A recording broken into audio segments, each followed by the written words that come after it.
The next piece of equipment that we will describe to you that's very important in an artificial insemination program is called the semen storage tank.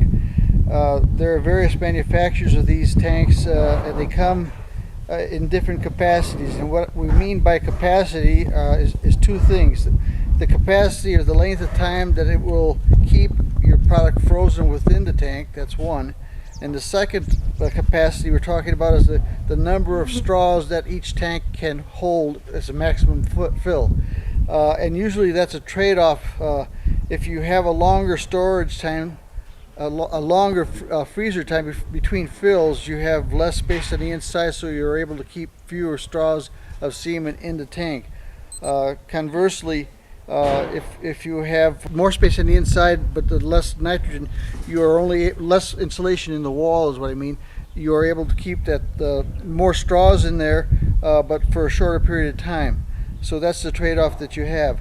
Typically, a tank that the producer will use or some storage facility will use is a tank that will give you storage of about 1,000 to 1,500 straws that will be kept frozen for a period of 4 months between times that you have to refill it with liquid nitrogen. Now, liquid nitrogen is the material in the tanks which keeps the semen frozen. The temperature within that tank, in the vapors or in the liquid, is minus 300 degrees Fahrenheit or about minus 170 degrees centigrade. One of the questions you probably will ask is how often should you check the tank to see that you have enough nitrogen in the tank to keep the materials frozen. And the way that most people will do it is by having a device like this, a stick with the measurements on here, so that you can dip this into the tank. And I'll show you what I do here. Open it up, let it go all the way to the bottom for about 20 seconds, then remove it, and you can see where the frost line is. So in this tank we have about 34 centimeters of nitrogen, which is plenty, but we never want the nitrogen level to get below 10 centimeters. If you fall below 10 centimeters, then it starts thawing out at higher levels until you thaw out your material. So you always want to use something to check the level and keep it above 10 centimeters. Okay, we're now going to look at the inside of a semen tank just to show you some important aspects of it. First, of course, is the cover. And first thing you'll notice are a series of little tabs here. Each of these tabs are connected to a canister. There are 6 of them, usually on your tanks. And each one of those canisters contains semen from one sire. And it's important to keep records of what sire is on which one of the canisters, so that you know what you want to use when you're ready to inseminate a particular doe. We'll take out the plug, made out of styrofoam plug for insulation purposes.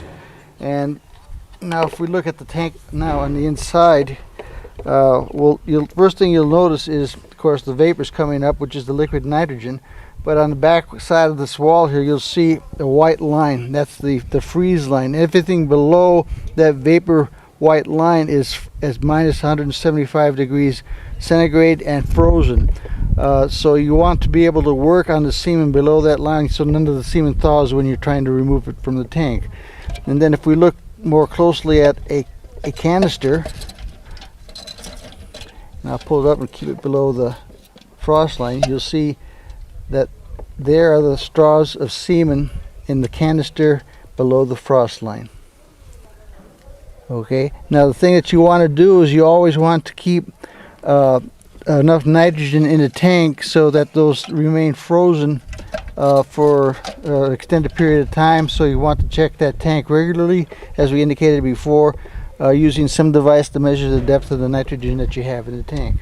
But again, as long as you have nitrogen and a frost line like this, your semen should remain viable indefinitely.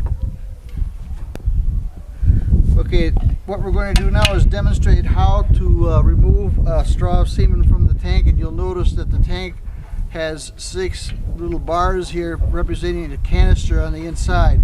and the semen is located in the canister, usually in goblets, and usually each canister will contain the genetics or semen from one sire. So what we're going to do now is take a straw out and show you how we thawed for use when we're loading the gun.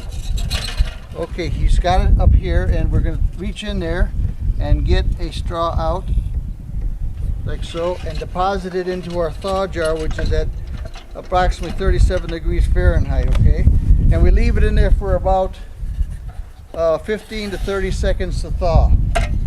As you can tell, if you look closely at the thaw jar, this thaw jar is maintaining the temperature at about 37 degrees for us for several minutes, which will allow us to thaw several straws during the process of insemination.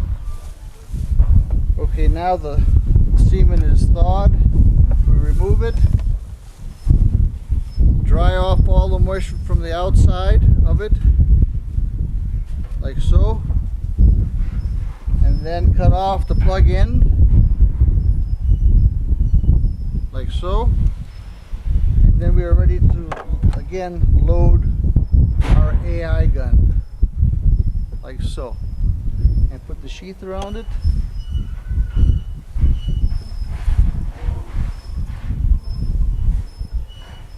Like so, lock it on, and we're ready to use the gun for the insemination.